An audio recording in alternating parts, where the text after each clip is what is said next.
Welcome to the Queen Anne's County Board of Education Budget Work Session for January 11th, 2023. Can we all stand for the Pledge of Allegiance? I pledge allegiance to the flag of the United States of America and to the republic for which it stands, one nation, under God, indivisible, with liberty and justice for all.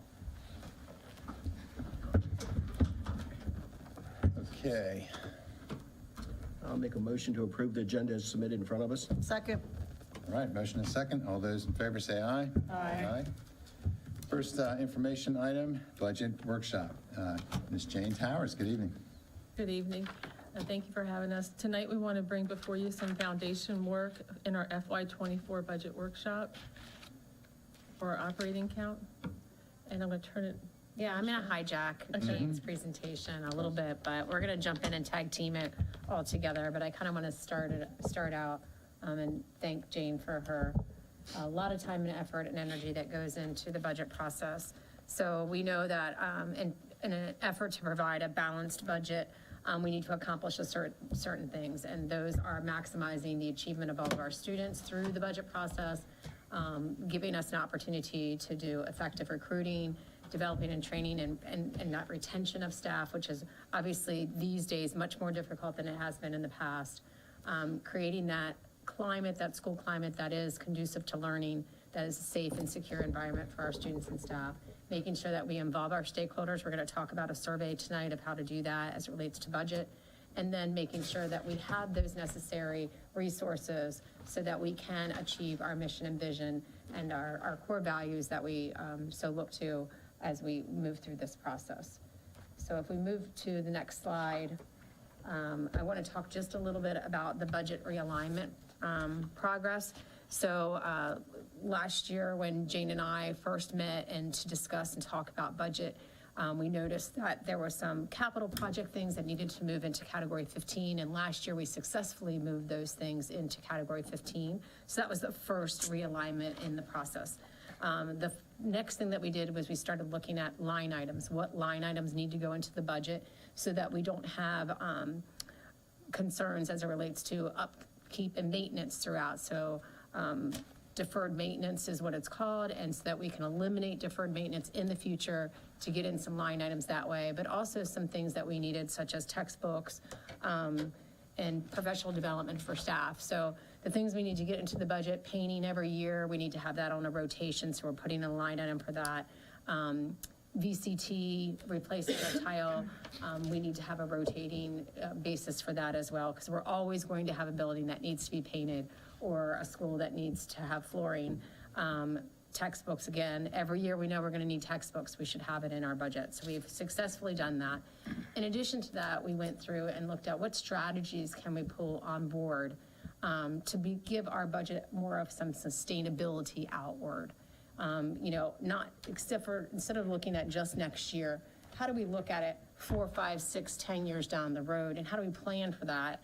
And in doing so, we've created some leasing opportunities. So we've put in a lease for technologies for replacement, a 4-year cycle on some occasions, others are a 5-year cycle. We've also looked at our auto, our buses, leasing those opportunities, because it's kind of like a lease to own opportunity. So instead of putting all the money out in 1 year, you get 4 years, you have a slight interest rate on that, but it gives you a 4-year window to pay that off, and then you start that cycle over again. So we order 350 laptops to do a replacement. We pay for those laptops over 4 years. By the end of the 4 years, we need to replace those laptops again, likely. So it gets it in the budget so that it doesn't come to where we get to a position where, gosh, we need 300 or 400 laptops and we're asking for all this money up front at one time, which our budget just can't handle.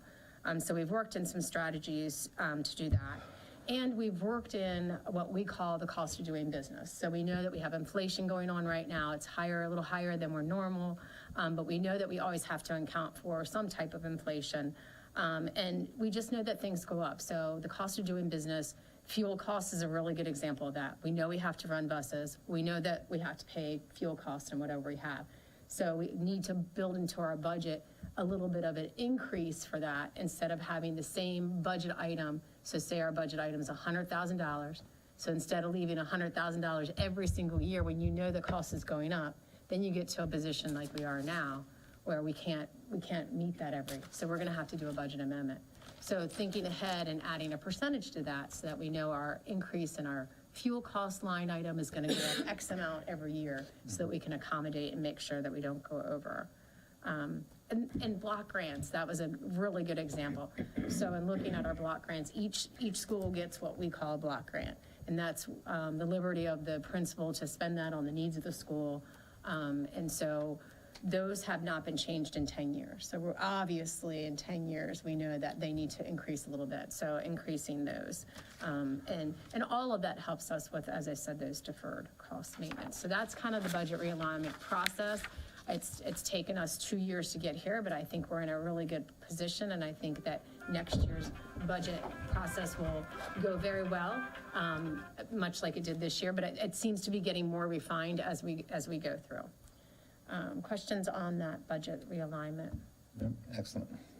Okay, so moving on to our blueprint, our loving blueprint mandates on the horizon. You can see, and we've been talking about this for a while now. We have 2 major mandates through the blueprint as it relates to enhancements of salary. One is a 10% increase in that baseline for teachers, and that is beginning of FY 2025, which really has to be negotiated and in place by July 1 of 2024. And you'll see Jane put a nice history here of a 1%, 1%, 1%, and then, of course, we finalized our negotiations for a 3%, 3%. Now, I want to bring to the board's attention that this is not 10%, and that we will not meet that 10%. But we also have to understand that part of the public relations labor board gave us a ruling, and we are following that ruling. So we will not meet the 10%, but we are following a ruling that is on a legal document for us that we are asked to follow as a part of, the conclusion of that hearing. And then you'll also see that raising teacher salaries as it relates to getting to that $60,000 threshold by July of 2026. Jean, did you want to add anything about this slide? No.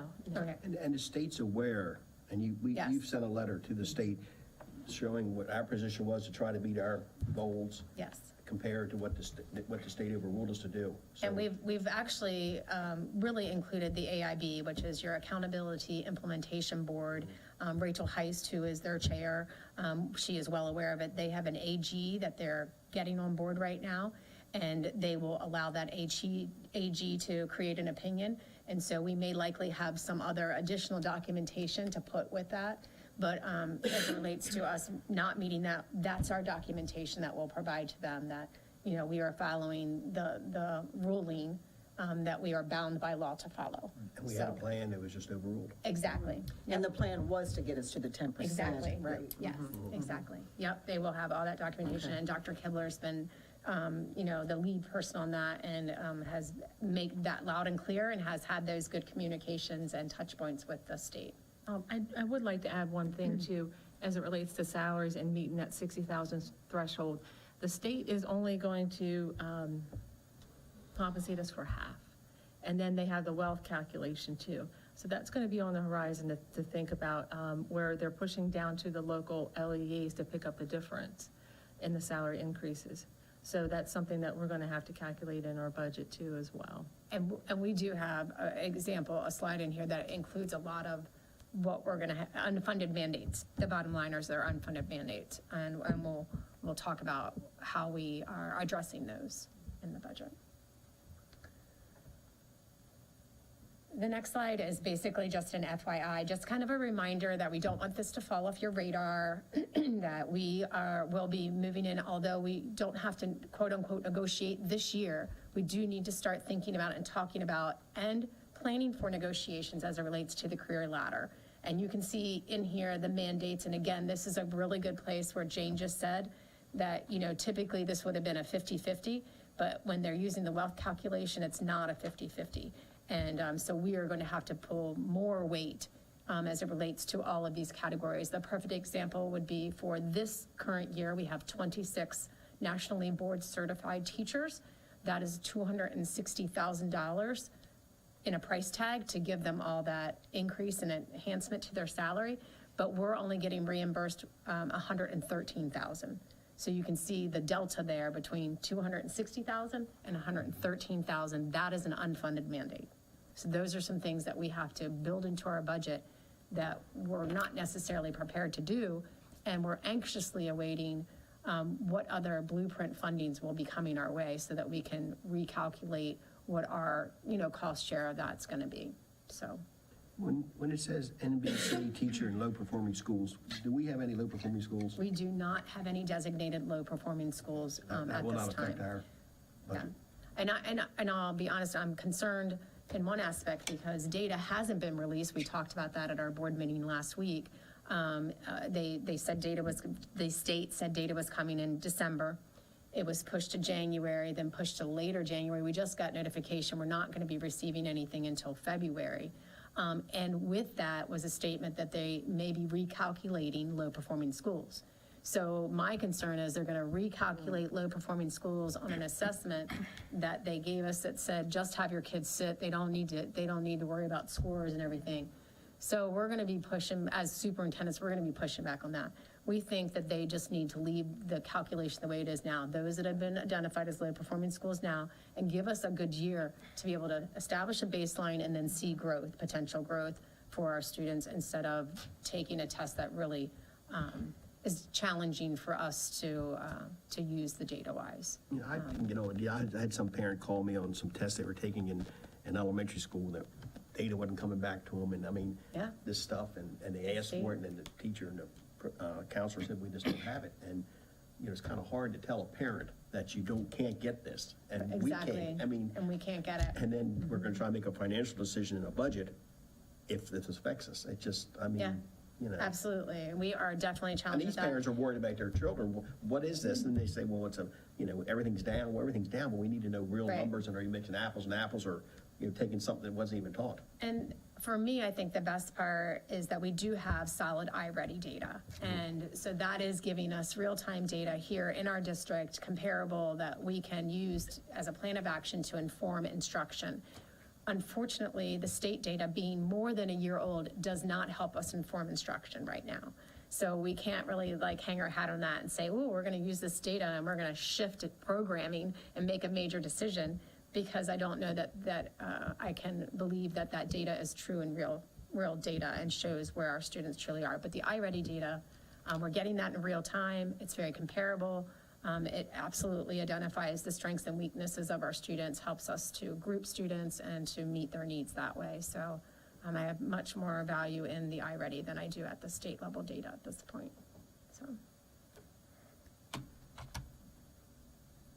So the next slide is just talking overall about the FY24 revenue.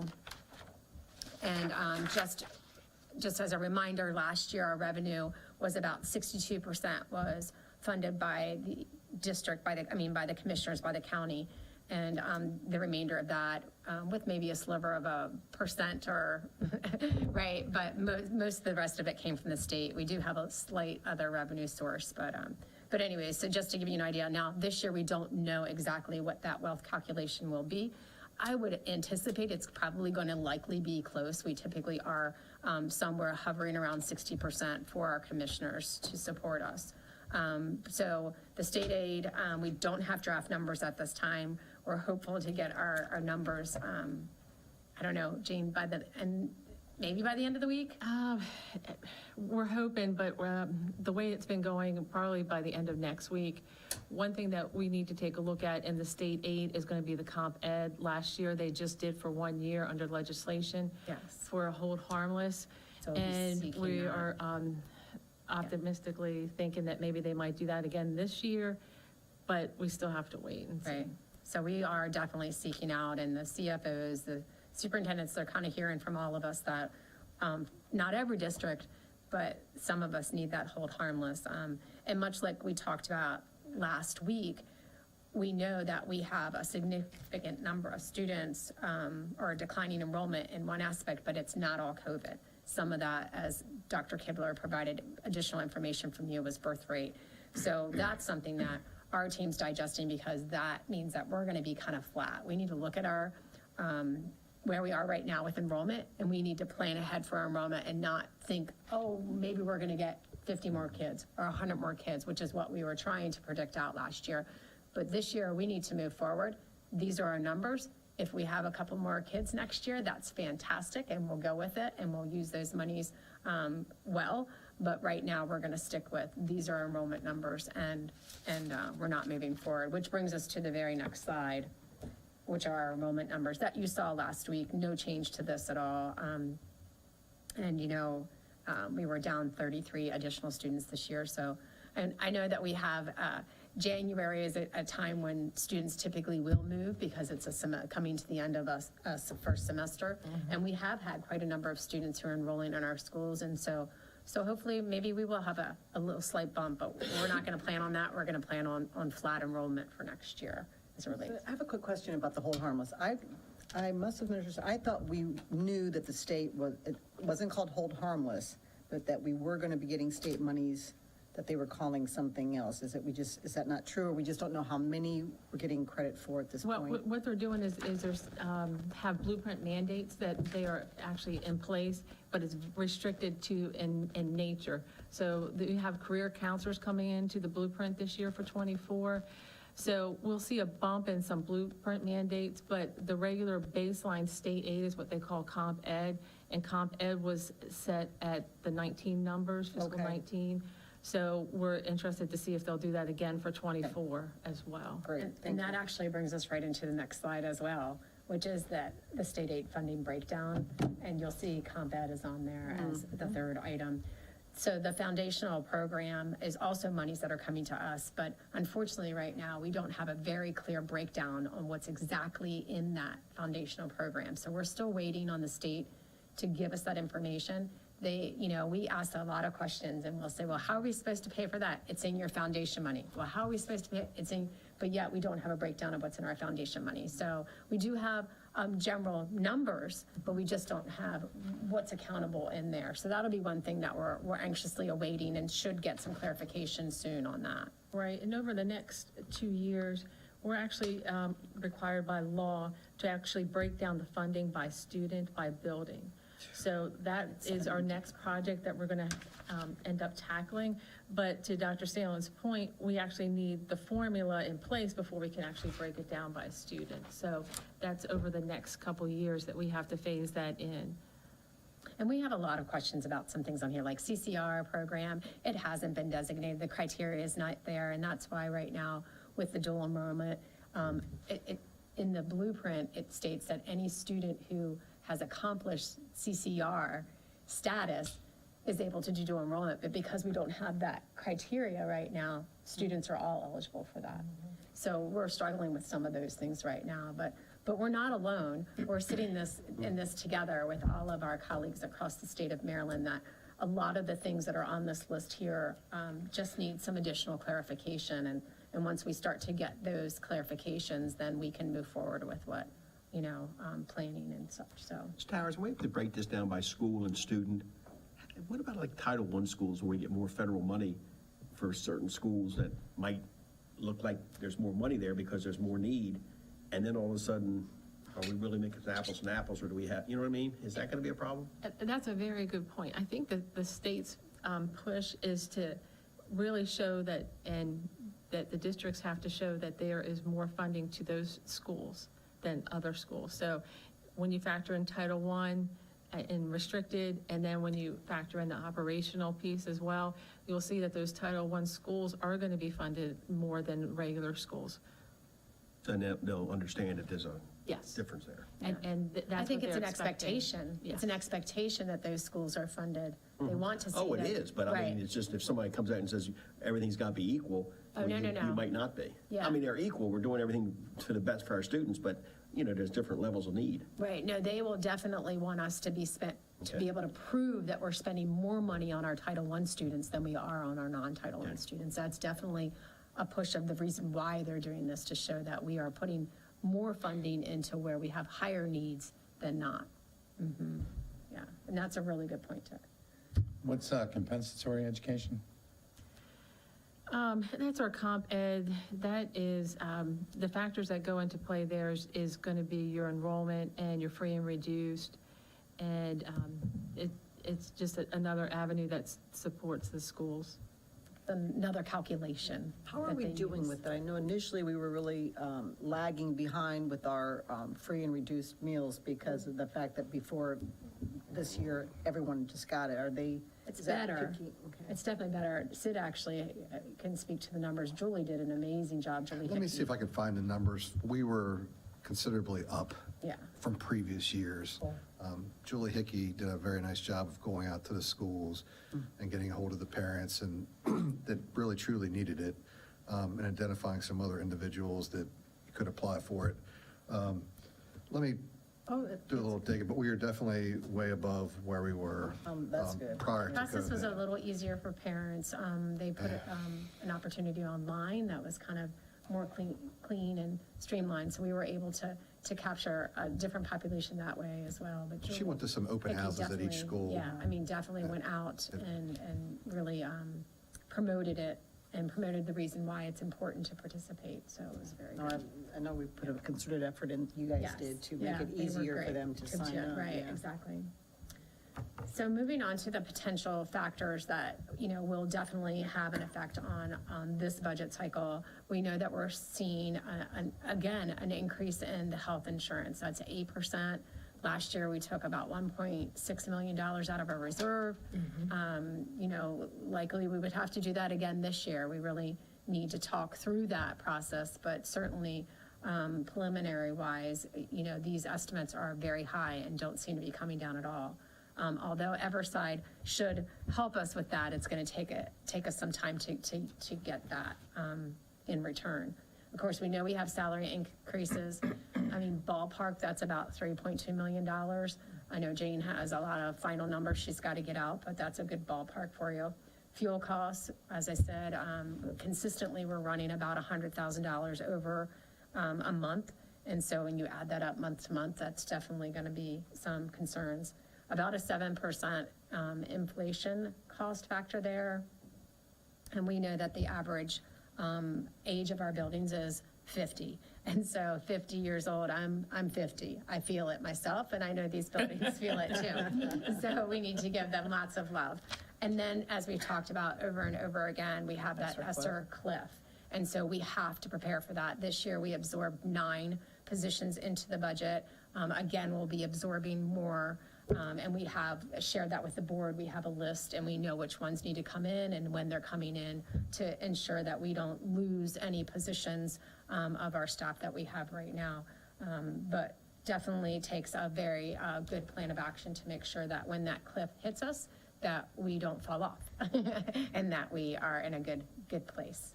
You got numbers for me, Sid? Yes, so this year, October 31st, our farms was 36.2%. Prior to COVID, back in 2019, it was 24%. So it's gone up 12, almost 13%. Thank you. Yep. Thank you, Mr. Pender. So continuing on the potential factors affecting future budgets that, we have to be planning for now. We can't just wait until it hits us in the face and we're on top of it. But huge enough is that pre-K, the 3-year-olds and the 4-year-olds. So right now, we have a 3-year plan of action, and that is to grow and expand our 4-year-old program. But in the background, we really need to be also expanding that 3-year-old program at a minimum at that tier 1 level. And so what does that look like for facilities? And that's something that we're struggling through right now and that we will continue to work through, but it's something that we absolutely need to keep on our radar because we need to be planning ahead for what are we going to do, where are we going to put all these students? And so it's challenging. That's going to be a big challenge as we, optimize the space that's within our buildings. For example, we have, Centerville Elementary School that's right here, which is really at capacity. And so, shifting and adding, how can you add additional classrooms there to be able to meet needs, while portables, meet the needs, especially at your secondary level. You have, more mature kids. It's more challenging to have portables at a primary school. So those are some things that we are working through right now of how do we avoid that if at all possible and make sure that we still meet tier 1 needs of students.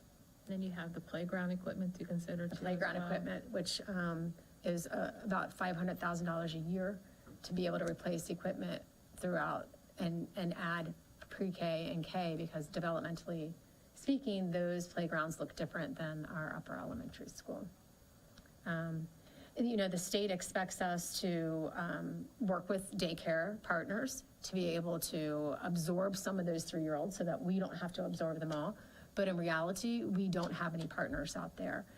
It's very difficult for our daycare providers because they have to meet the same exact standards as we do.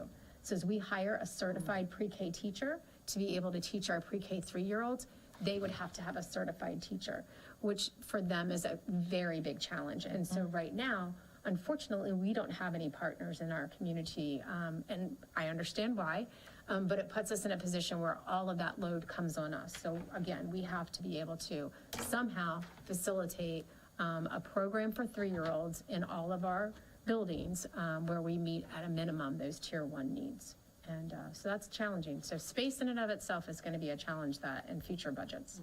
Is this anything that's going before, might be to ask the wrong person, but to talk to the state about the challenge for our partners to be able to have that certified? We've had some really great discussions, I mean, directly with Ike, who is the head of the AIB, as well as Dr. Kerwin, who really didn't understand and know until it was a year ago November. I'll never forget it. Jade and I are sitting there, and actually Michael was there as well. And, you know, we asked Dr. Kerwin, well, what if we don't have any partners? He goes, well, that's ridiculous. Everybody has partners. And we're like, well, actually, you know, most of everybody said, no, we don't.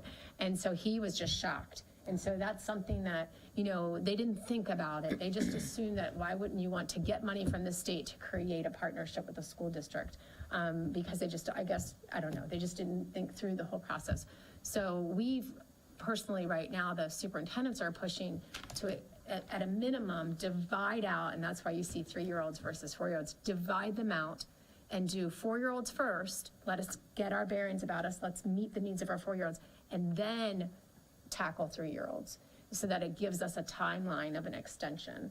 And so that's really what we're hopeful for.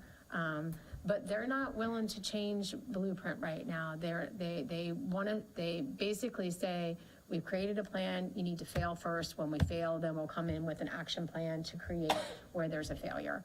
And so we'll continue to educate and continue to provide data and share our concerns as we move through. Also like to add here too, Dr. Salins, about dual enrollment too, is going to be a factor that is currently unfunded now. Yes. That we have to actually find money for. Yeah, definitely. What are we paying for with respect to dual It enrollment? was $50,000 a semester, basically, is where we are right now, but that will go up in time because It will.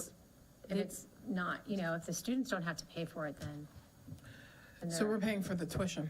We're paying for the tuition right now, and we are trying to have the state articulate the law and what our true responsibility is, whether that includes costs of administration fees, textbooks, transportation, and other fees. And so we have not received that final information yet, but we are anxiously awaiting a little bit more clarification. So this year, we paid for tuition and no other. And next year in the law, it's stated in 24 for tuition and all expenses. Right, so we're trying to get clarification on what is all expenses. Because Yeah. that would be hard when you have, half of them are taking classes in the morning and half are taking classes in the afternoon.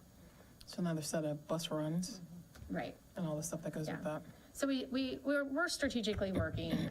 Dr. Kibler is our point of contact. He goes to all the meetings and, you know, trying to get Chesapeake College to come onto our campus. We started a new partnership with Washington College, but trying to eliminate some of the transportation fees and, you know, even ideas about textbooks and things like that. So it's a work in progress. And so hopefully we'll have some additional information for the board soon. Yeah, they're really willing to be creative, no options off the table right now. One thing I threw out is maybe we need to think about textbooks in a different way. You know, when we went to college, you bought a book for class, but if we know we're going to continuously have students filling a class of calculus, why don't we buy this, the classroom set, almost like we're doing in a classroom anyway, and just retain them? Just things like that, so, and they're willing to have all those options on the table. Yeah. They've been great partners, and we're meeting frequently so that we can try to navigate the law together. When we talk about the partnerships, though, with the dual enrollment, I know some would be with our CTE program, correct? Correct. Do we have any partnerships working with Connie Dean and maybe with some of the people who are sponsoring apprentices or whatever, that possibly them paying the? We do not have Fees? any businesses sponsoring dual enrollment at this No, time. not at this Yeah. time. Do not. That's it. We'll have to mention. It's an that. interesting concept to pursue, for sure. I see Marcia's thinking, so I know she'll be I know that talking. we have a working relationship with Connie Dean. Oh, my goodness, yes. We do. Yeah, she's amazing. She's We've been amazing. doing a lot. I had a chance to meet her at the Good Purple event and had some dialogue with her, and I actually had some dialogue with Mr. Toller about a working relationship with her. So that's something we could definitely check into. It's worthwhile. Yeah, she's definitely a go-getter. Oh, she is. She's awesome. She can Yeah, she's a very good I would partner. agree.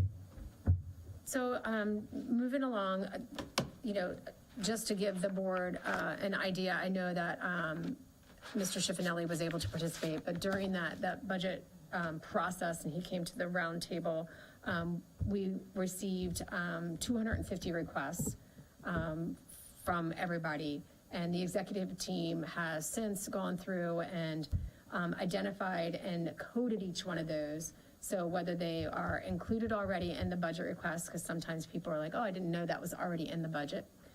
Possible grants, whether we need to do it right now. There's some things that we're like, oh, this is so important, we need to get this done now. Potential year-end funds, needing further clarification, so we need to go back to them and say, hey, we have some questions for you, or that it's just not funded because it either doesn't meet our curricular need or not necessary, and then currently in our operating budget that we're working on right now. So that's just kind of the process that we use and that we took time to parse through for those 250 requests. So in summary, if we move on, the requests from elementary school basically fell to furniture, technologies, which was the replacement of our whiteboards and projectors, and social workers / behavioral specialists that could come in and work with some of our students. In middle school, you can see furniture and technology and social workers, behavioral specialists, and guidance counselors. And then you see the addition there of painting and security cameras. And then in summary for our high schools, the Ken Island roof, which is already included. So really we're looking at furnitures, technologies, and painting. So you see the themes here, and you see these themes because they have been things that really have been neglected, that were not in our budget. And so it's gonna take us time to catch up, but now that we have them in our budget as a line item, then we should be able to address them with that I talked about very early on in this meeting today, that address them on a cycle over the next, 4, 5, 6, 10 years. And so we're actually excited about that. The furniture was a huge hit, as you very well know, at Queen Anne's County High School. We did do some other furnitures this year at Sudlersville Elementary School, but again, having a cycle for furniture, painting, and those technologies. So at this point, I'm going to turn it over. You have a copy of the survey in front of you, and Jane's going to walk through that with you and move through the rest of the presentation. So this survey has been going out the last 2 years, and I just wanted to see if there's any questions on this survey that you would like us to add, subtract, anything else, as we go ahead and look at sending this out later on in the week. I've looked at it, we looked at it in the past. What's percentage gets back to us? I'll have to look on that. We had really great responses last year. I guess my main concern is, how do we get it out, is get as many people to respond to it as we can? Either it's going, I guess it goes online on our website. Does it go out on hard copies with our kids or anything, or students, I'm sorry? No hard copies, just all online. We send like a little thing in a book bag and say, take the, I just, when you get we're up here for a reason. It's good to have people, once in a great while, tell us what a good job we're doing. But if they're not doing a good job, tell us what you think, and we'll try to, work at it. But if we don't know, and something like this. We do send it through our school messenger, which Okay. is everybody who. Everybody gets They that. get, right. So I do those robocalls from time to time, and then it sends out an email, so it just is minus the robocall, but it sends it out to an email to everybody. So if they're registered for school get that. messenger, they get an email with a link in it to take the survey. We can get, I think last year we may have even had Miss Power Waters do like not a news release, but a, hey, check your email type thing. Here's the survey to here and this, and so we'll do that again. Because on 3 things it says, community member, and that's the question I would have, how do we How we get get- that right, to yeah. community?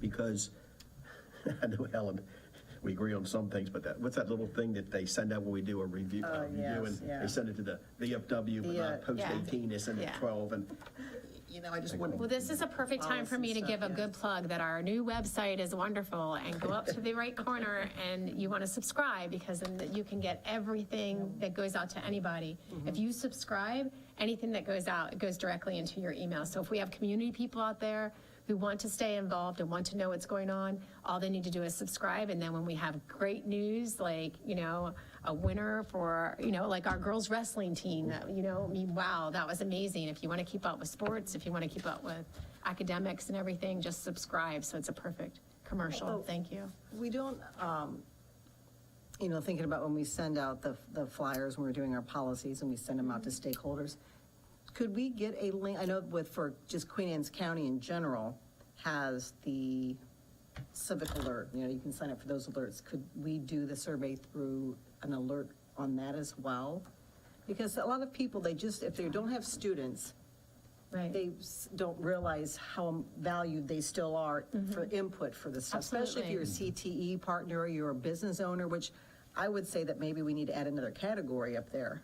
But, Like a partner. yeah. We can do yeah. that. That's why we brought Or it to you. We have- another phrase, or I don't know Right. if that's the exact phrase, but then maybe that we could do it a civic alert on the Queen Anne's County website, because maybe that's Sure. a different type of, And I group of feel like people. last year we also got Quack TV to do a little, Around town by managers. not or just something. an announcement to do it or whatever. Well, even like, I think Linda Friday with the chamber, we should send her something and say, whatever Oh, yeah. stream you have, Yep. send it out Yeah, to your send it out. members. Because, I think one of our assets in this county is our business community I that works agree with us. completely. And they're very helpful. Yeah. Yep. These are all great suggestions. Okay. Thank you very much. I just wanted to touch base a little bit on the accounting structure. When we look at the operating budget, some of you may already know, and if it's duplicate, I'm sorry to repeat, but when we look at the operating account, it's basically into 12 main categories. And I'd like to go over those categories because you'll hear it in different meetings or presentations. So when they talk about category 1, that's going to be your administration. Administration is central office, it's your finance superintendent. When you have mid-level, that's going to be your building levels, like principals, secretaries. When they have O3 salaries and wages, that's for your instructional, your teachers. Instructional textbooks is 4. Hey, Jane, can you go advance your slide? Okay. Thanks. There you Oh, go. I was given a high level. Yeah. Here's actually a breakdown too. So I won't go into each, but it's there for your review, so you can see which category is there and listed. Like I said, administration's 1, and category 2 is your mid-level. 3, 4, and 5, that really focuses on your instructional salaries, your textbook supplies, and other equipment. When we look at category 6, that includes your special education and all costs associated with that. Category 7, when we talk about 7, is your pupil services. So that's going to be anything to help identify, prevent, and emotional, physical, and social nature type situations. 8 is your health service category that you have in your operating budget with anything that involves school health. 9 is transportation and the management of transportation. Category 10, that's going to be your operation of plant, which is going to include your water, sewer, electricity.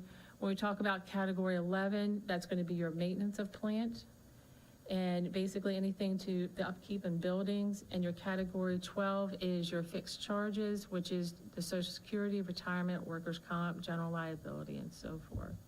So I just wanted to give you a brief snapshot of when we get into the budget process, and you'll see in your budget books that we'll end up starting to build, that those categories will be listed separately, and that's what is encompassed in each of those categories. Over in the past, we've had budget books, those 3-ring binders. Want to maybe ask, would you like a virtual option instead of the book, or I can do both, either one? I'm fine with virtual. It's gonna want a I like to see copy. things, write things down. Fine. That's why we're asking. That's why we ask, so I like everybody one has book. their own preference. So, the idea being that once we have 24 in, then you can see 25, and if you want to go back to 24, you have it right there that you can access it there too. as I would well. like both. Yeah, Okay. if that's all right. Yeah, sure, Now absolutely. that our copying costs are so low. Yeah, no, With our that's least fine. copiers. That's perfect. Gotta be in a room, right? Do you have a preference? I like both. Both? Okay. Do you want just virtual? I'm fine, just virtual. Okay, do you want just virtual? You want? Virtual is fine with me. Okay, so 2 virtuals and 3 both. Like a la carte, like, order. 4 virtual. 1, 2, 3. Great. Mark and Alexis. Oh, She said virtual. 2 virtuals and 3 both. 3 books. 3 votes. 1 Both. book, Oh. virtual, both. Okay. Well, I can do virtual. I'll get virtual too. He wants Yes, to- everyone will have access, yes. Just making sure we know what the numbers are. That's just pushing one button. So we'll start building those out then for you for next week. We want to take a look at the future meeting topics, and if you have any that you'd like us to add or discuss, basically review the salaries, where we're going to fall for 24. Mr. Pinder and his department will take you through the capital budget request. Hopefully, by the end of this week, beginning of next, we'll have our revenue projections and then the budget survey results. So if there's anything else that you would like us to incorporate or include, let Dr. Salins and myself know. On capital, I know when Dr. Salins came on board and you came on board, you guys had heartburn on what we had in capital, what we get. Are we pretty well straight on getting that out of the capital that's supposed to be in, we're all pretty much done that? Yes, correct. We are golden. And the other thing that I think we all have a concern about is the healthcare surplus. We used 1.6 last year. We need to really decide what we're gonna do this year. Our fund balance we used last year, I guess that, we have hardly any fund balance this year, I don't know. But I mean, those are things that I think we have to look at, but be very careful because, they're reoccurring costs that are one-time money. And I'm real happy that we're looking at the ESNR clip because that is a concern that it's nice to have all that money, but it's gonna come to an end. Yeah.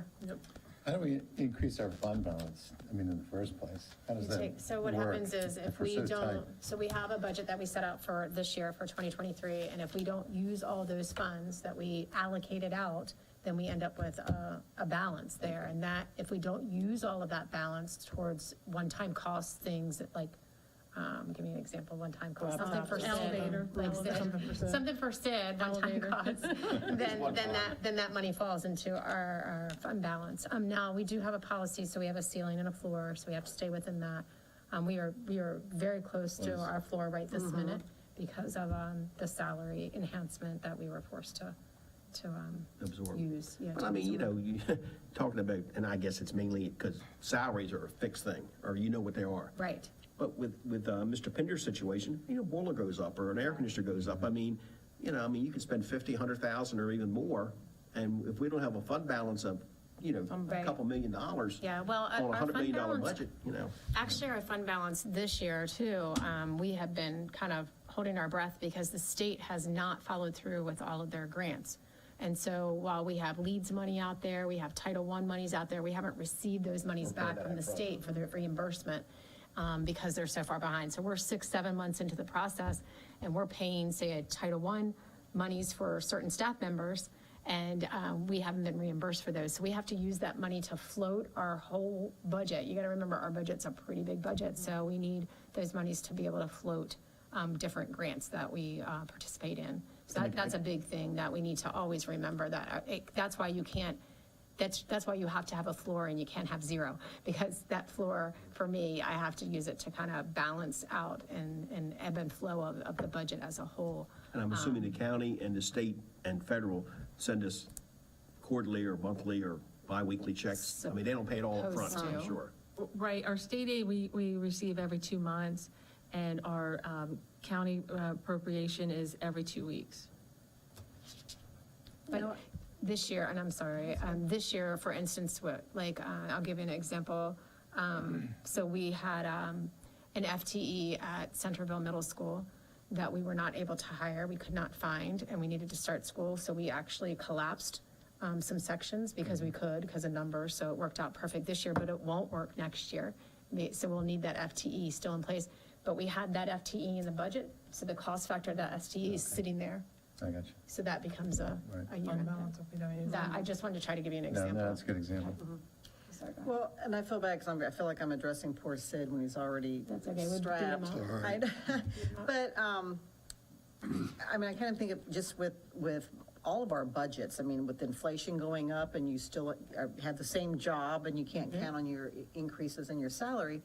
So I'm just wondering if there's something we can do to tighten up our belts in the way of contracts. I mean, I think about the school bus camera thing. I mean, we want those school bus cameras, we want that, but can we get a different company that has a better contract? 'Cause I know we don't make any money, and I think it costs the sheriff's department money. So if they didn't cost them any money, maybe that would free up a little bit about the sheriff's money, then it could go back into the pot of the commissioners, which could be more of our money. So are there some of the sole sources or some of the contracts that we can look at to just, I know it's a lot of work, and I know that we do this already. You guys do an amazing job. I mean, it's amazing to me what you guys have done this last year with all of this mandating and the, thankfully been able to collapse, like you said, the FTE that we didn't need. But, We do have our contracts listed on the schedule, and when they come up for renewal, that's one thing that we first look at is definitely the cost, and start looking at contracts that we can piggyback off of, which is most cost advantageous. We find that because of district our size, sending out a full-blown RFP, we're not seeing the savings as we are like piggybacking off of an Anne Arundel County Public Schools contract or Frederick County. So, but that's one of the requirements, that when we take a look at procurement, when a contract is getting ready to go up, that we look at what contracts are out there, and networking through different organizations like ASBO, we reach out to and say, hey, what percent are you seeing on this? And, you know, is it piggybackable, and what you would recommend? right. would be- And of course, when is Synergistics, when are we getting the report? How are they doing? Isn't that funny? Yeah, you The can ones give an that- is update. it- Let me Oh, touch yeah. back to Bus Patrol first. Sure. So as Jane just said, we were fortunate enough to pick up on the larger school systems that had, so Bus Patrol was the red light runner program, takes the camera. But when we did that did that program, we actually saved probably over $100,000, because we needed to replace all of our interior and exterior cameras that we, you know, if we see something, you know, principal makes a phone call and says, hey, there was some kind of interaction or fight on your school bus, can you pull it up? The system we had was gone. So this actually, the program we went with actually saved us money. So, because we were going to spend over $100,000 to retrofit all the buses with new cameras.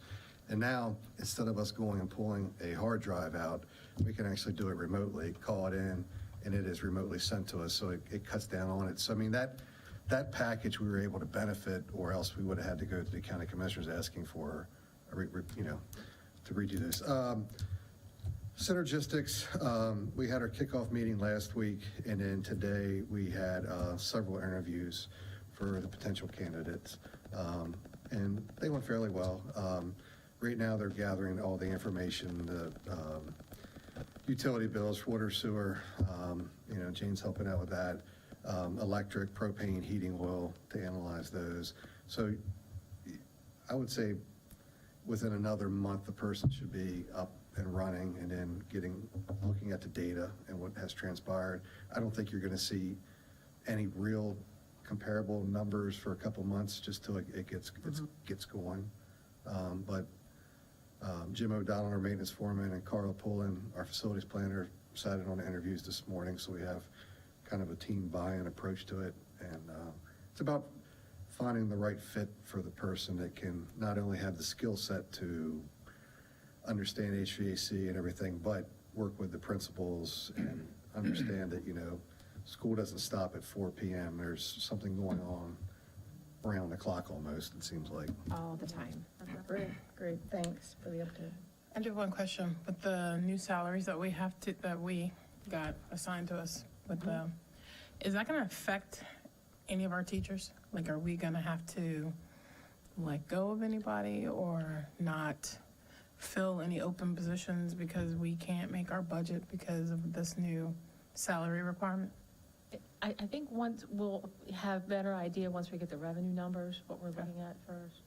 A little early in the process, and after we get the revenues, we still have another opportunity by looking at our district staffing plan, Okay. which will take us several, probably days to do, but looking at all of our numbers. So Dr. Kibler comes to the table with all enrollment, Dr. Knoll comes to the table with the staffing needs, and then we look school by school, classroom by classroom to see, is there a potential to shift staffing where the need is. We try to do that first, and then end up with what is the true ask of staffing. Right. So, we have, and I'm just going to throw a number, say we have, 30 positions that collectively everybody's asking for.